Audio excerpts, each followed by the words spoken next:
तो अब मान लीजिए कि आयोटा का पावर दिया है, बहुत बड़ा दिया है, तो फिर उसमें एक और आप ट्रिक अप्लाई कर सकते हैं क्या, कि जैसे ये आयोटा हो गया और आयोटा का पावर दिया है 8,57,869 और इतना बड़ा पावर को फिर हम कब तक भाग देते रहेंगे। अब ये चीज आप देखिए, सबसे पहले आप आयोटा का वैल्यू सीखे कि आयोटा जीरो का वैल्यू कितना होता है, आयोटा का पावर 1 का वैल्यू कितना होता है, आयोटा के पावर 2 का वैल्यू कितना होता है, फिर आयोटा के पावर 3 का वैल्यू कितना होता है, आयोटा के पावर 4 का वैल्यू कितना होता है। उसी तरह बहुत सारा वैल्यू हम लोग देखे।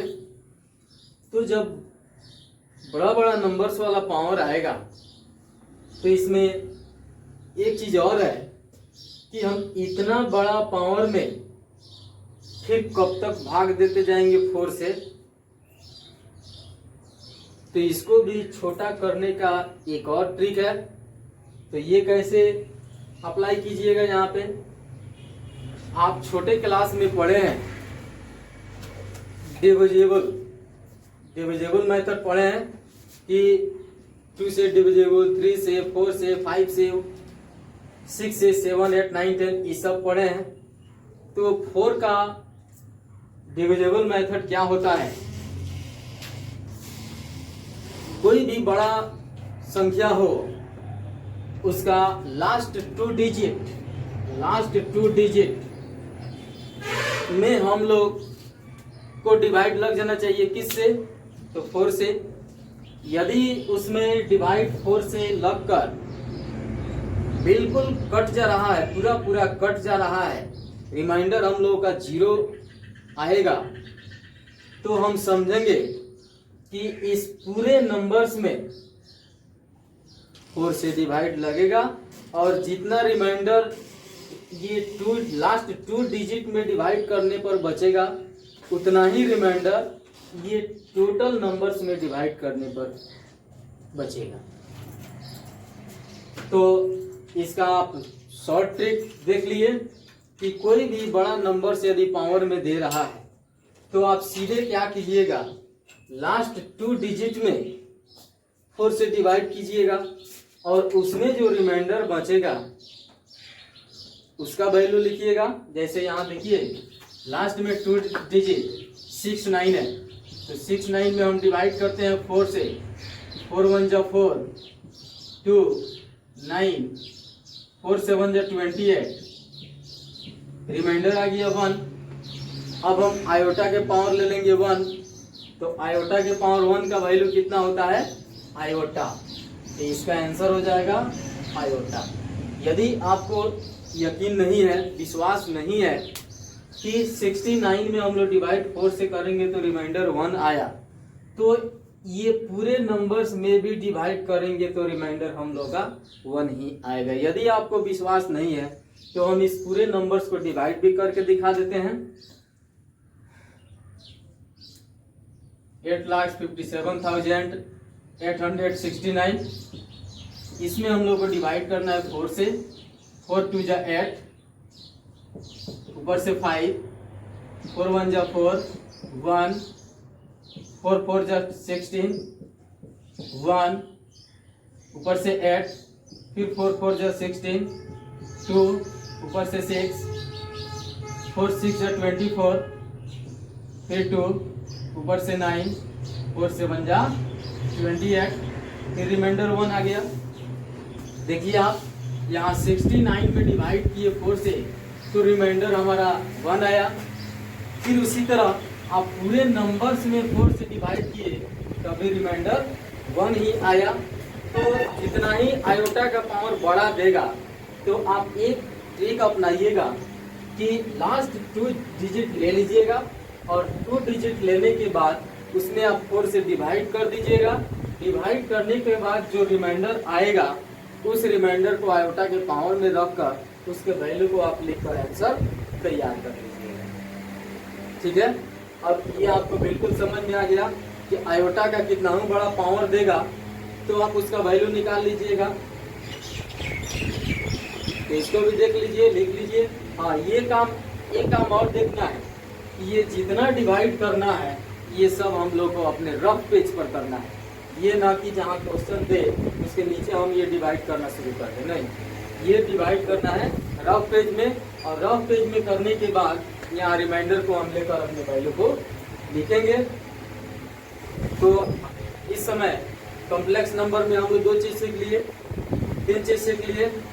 कॉम्प्लेक्स नंबर का डेफिनेशन, उसको डिनोट कैसे किया जाता है, उसमें रियल पार्ट और इमेजिनरी पार्ट को पहचानने का तरीका, फिर उसके बाद में आयोटा का पावर यदि कितना भी हो तो उसका वैल्यू निकालने के लिए। और इसके बाद हम लोग पढ़ेंगे कि 2 कॉम्प्लेक्स नंबर इक्वल कब होता है, यानी इक्वालिटी ऑफ कॉम्प्लेक्स नंबर। तो इसके बाद इसको नोट कीजिए। इसके बाद हम आप लोगों को कुछ चीज बता रहे हैं। फिर उसके बाद हम लोग पढ़ेंगे कि conjugate of complex number, complex number का कंजुगेट कैसे निकाला जाता है। तो पहले इसको लिखिए।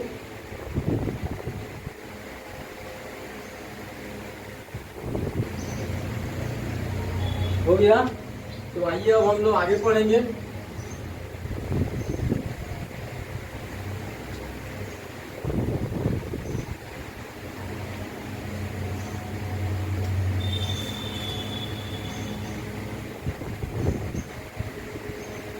Equality of complex number, equality of complex number. Suppose that, मान लेते हैं कि 2 एग्जाम्पल ले लेते हैं। Z1 equal A plus B iota and Z2 equal C plus D iota. ये हमारा 2 कॉम्प्लेक्स नंबर हो गया। आप भी देख रहे हैं कि यहाँ बोर्ड पर 2 कॉम्प्लेक्स नंबर लिखा गया है। तो इस 2 कॉम्प्लेक्स नंबर में इक्वल कौन किसके होगा, यानी किस पार्ट के इक्वल कौन सा पार्ट होगा, ये चीज हम लोग को देखना है। तो सबसे पहले ये हमारा जो है ये फर्स्ट कॉम्प्लेक्स नंबर हो गया और ये सेकंड कॉम्प्लेक्स नंबर हो गया। इस कॉम्प्लेक्स नंबर को इक्वल करने के लिए हम तो कोई भी काम करेंगे तो सेम क्वांटिटी के साथ करेंगे, सेम एलिमेंट के साथ करेंगे, सेम टॉपिक के साथ करेंगे। जैसे यहाँ है कि हमारा फर्स्ट कॉम्प्लेक्स नंबर का जो वैल्यू मिला हुआ है A प्लस B आयोटा और सेकंड कॉम्प्लेक्स नंबर का वैल्यू मिला हुआ है C प्लस D आयोटा। तो इस फर्स्ट कॉम्प्लेक्स नंबर में हमारा A जो है ये रियल पार्ट है और B आयोटा जो है ये इमेजिनरी पार्ट है। फिर सेकंड कॉम्प्लेक्स नंबर में C जो है रियल पार्ट है और ये D आयोटा जो है ये इमेजिनरी पार्ट है। तो इसमें देखिए, इसमें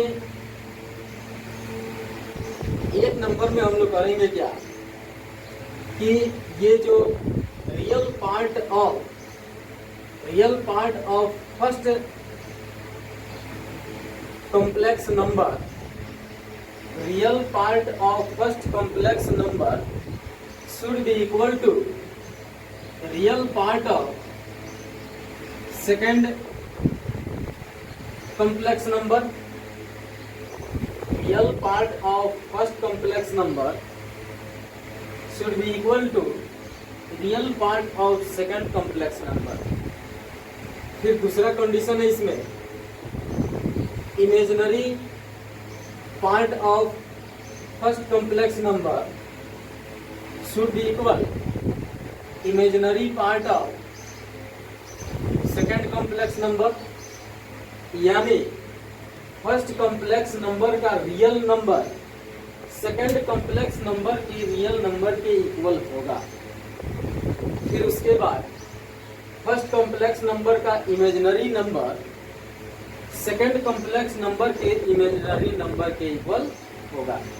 जैसे यहाँ देखिए, real part of first complex number equal real part of second complex number, imaginary part of first complex number equal imaginary part of second complex number.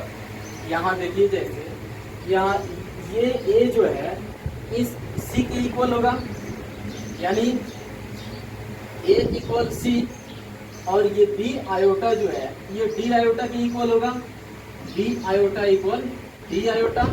ये जो है ये इसको कहा जाएगा इक्वालिटी ऑफ कॉम्प्लेक्स नंबर, यानी रियल पार्ट के equal होगा और इमेजिनरी पार्ट के इक्वल होगा, तब हमारा सॉल्यूशन एग्जिस्ट होगा।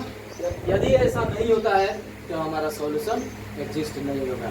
तो जैसे इस पर हम एक एग्जांपल लेते हैं कि Z1 equal 2 + 3 iota and Z2 equal 4 + 5 iota.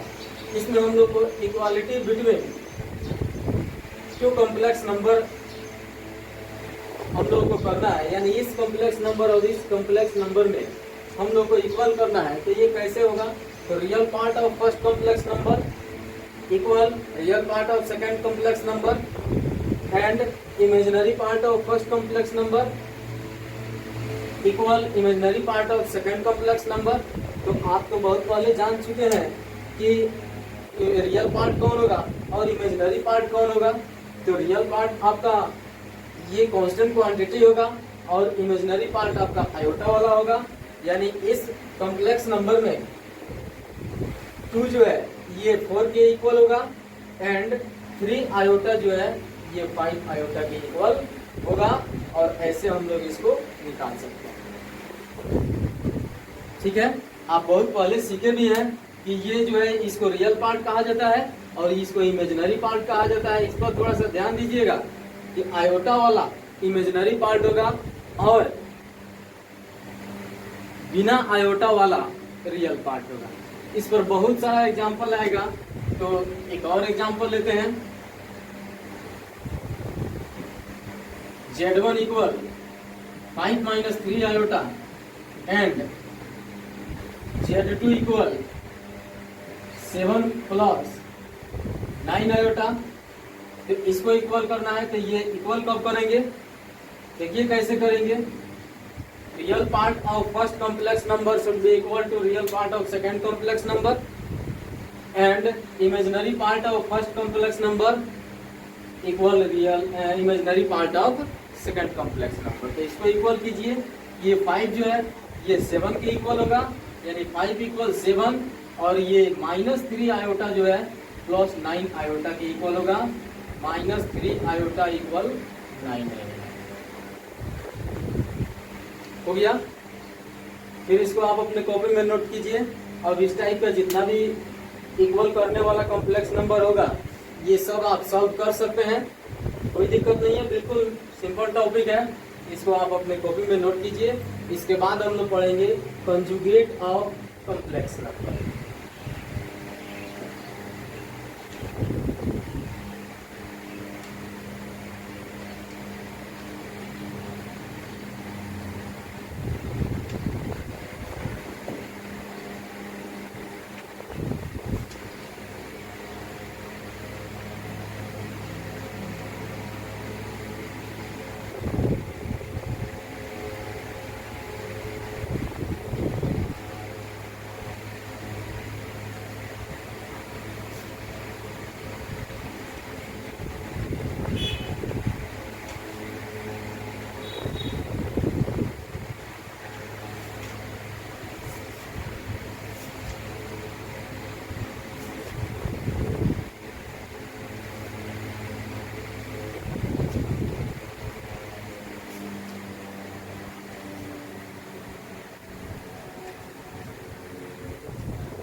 हो गया।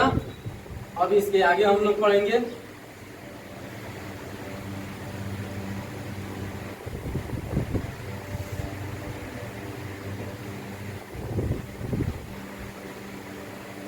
अभी हम आप लोग को बताए हैं कि इसके बाद हम लोग conjugate of a complex number पढ़ेंगे, लेकिन उससे पहले एक छोटा सा टॉपिक है modulus of a complex number, उसको पढ़ लेते हैं।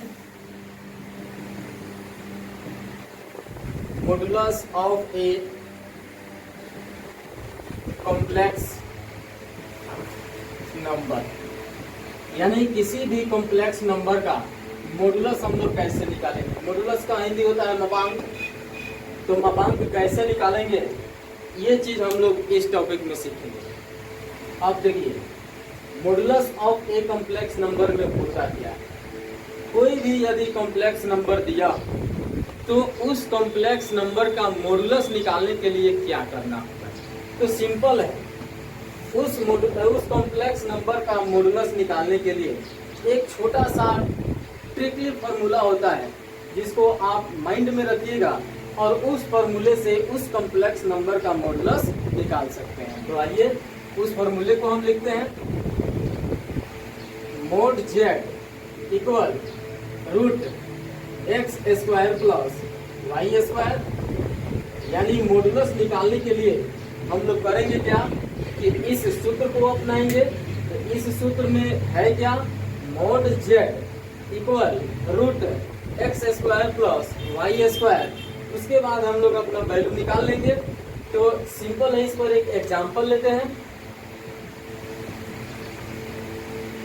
जेड इक्वल 3 प्लस 4 आयोटा और कह दे कि इस कॉम्प्लेक्स नंबर का मॉडुलस फाइंड करें।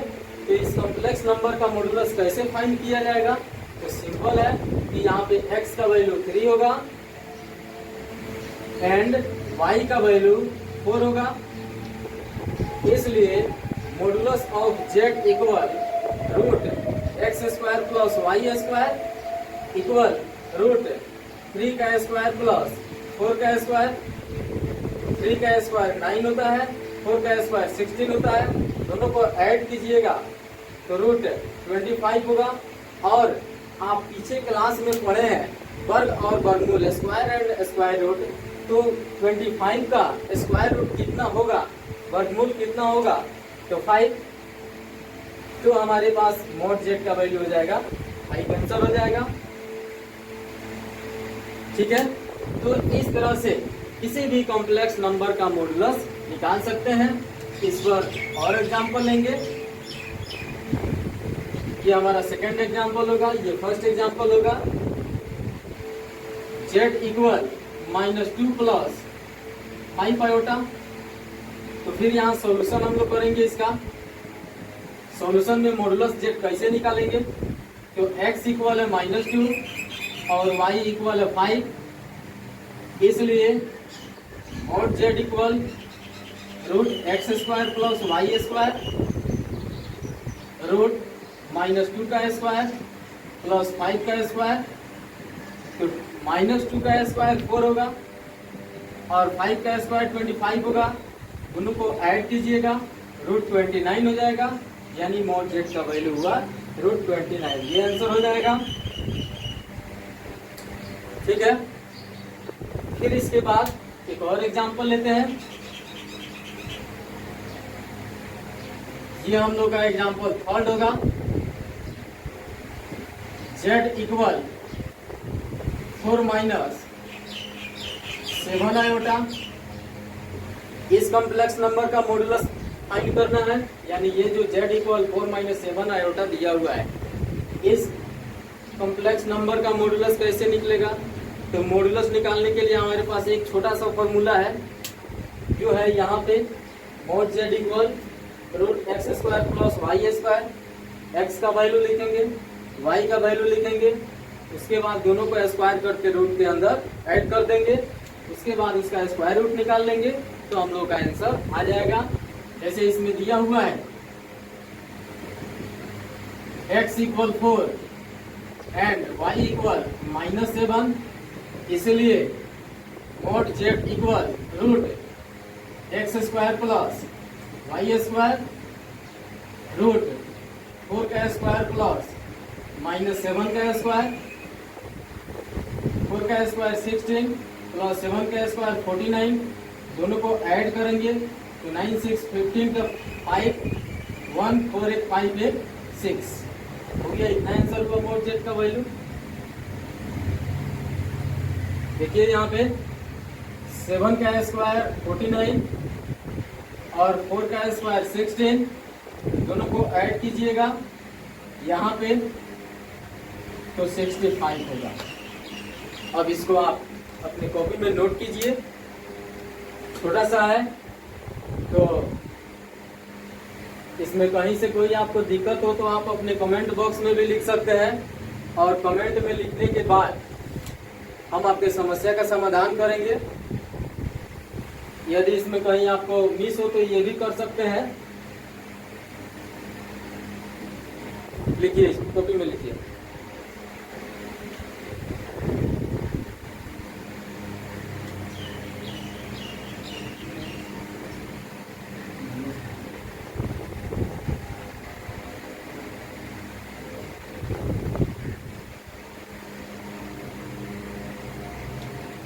देखिए, हम आपको बता रहे थे मिस के बारे में कि कुछ बच्चे ऐसे हैं जो जहां प्लस माइनस वाला मैटर आता है वहां पे मिस्टेक कर जाते हैं, मिस कर जाते हैं। तो उस माइनस प्लस के मैटर को आप जब सॉल्व कर लीजिएगा तो समझिए कि आपके क्वेश्चन का सॉल्यूशन क्लियर हो जाएगा। जैसे यहाँ पे हम लोग का फॉर्मूला है कि x square plus Y square, यहाँ बीच में प्लस में, यदि यहाँ पे क्वेश्चन माइनस में आ गया तो हम ये ना करेंगे कि फॉर्मूला में माइनस कर देंगे, नहीं, ये तो हमारे b का वैल्यू है यानी y का वैल्यू है, वह इमेजिनरी पार्ट है, तो हम y के वैल्यू में -7 को लिखेंगे और फॉर्मूले में जो प्लस है उसको यहाँ डालेंगे और फॉर्मूला का प्लस ज्यों का त्यों रहेगा, फिर y के वैल्यू में चेंजिंग होगी, तब उसके बाद इसको ऐड करेंगे, ऐड करने के बाद स्क्वायर रूट निकालेंगे। समझ गए? तो अब लिखिए,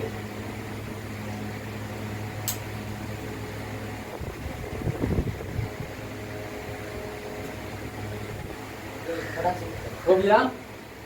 तो आइए अब इसके बाद वाला टॉपिक हम लोग देखते हैं।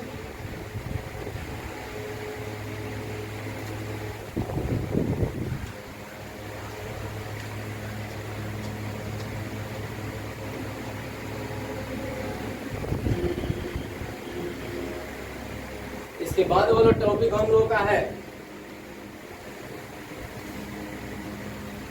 कंजुगेट ऑफ ए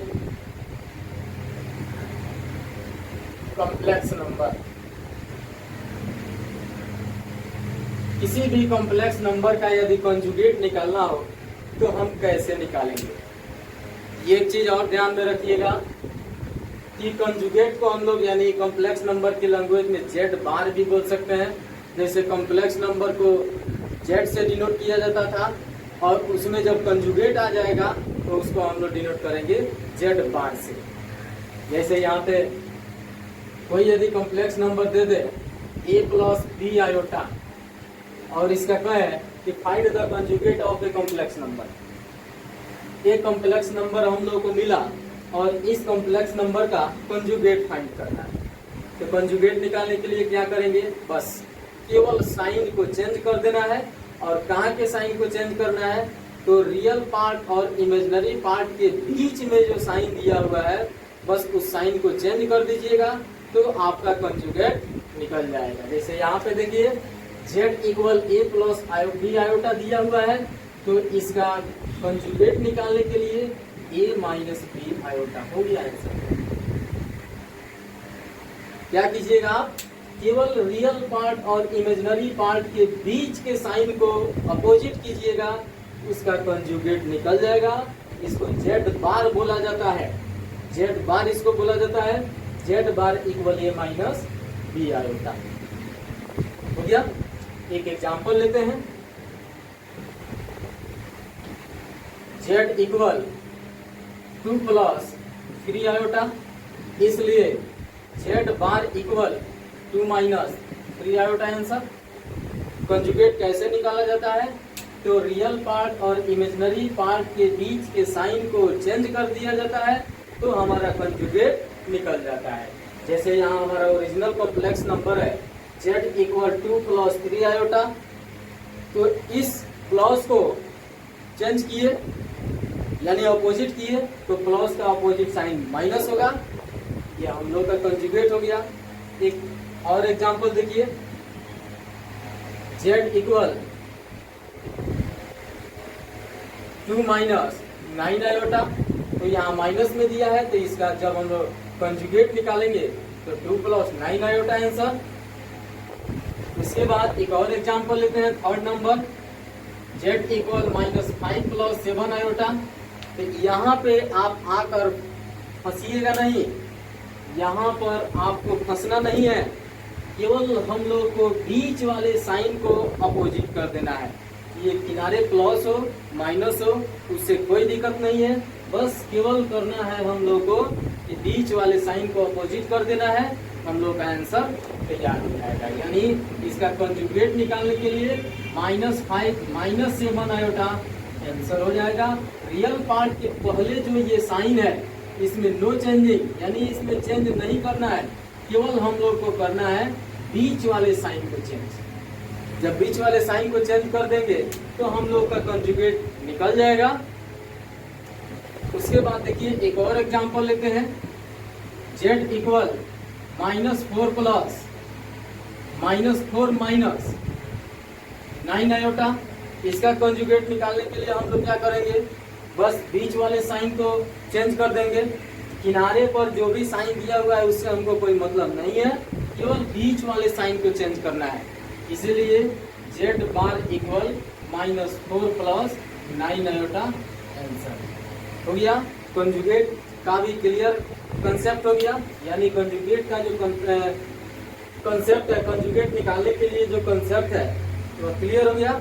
अब आप इसको अपनी कॉपी में नोट कीजिए, एक्सरसाइज बनाइए, फिर इसके आगे अब हम लोग पढ़ेंगे।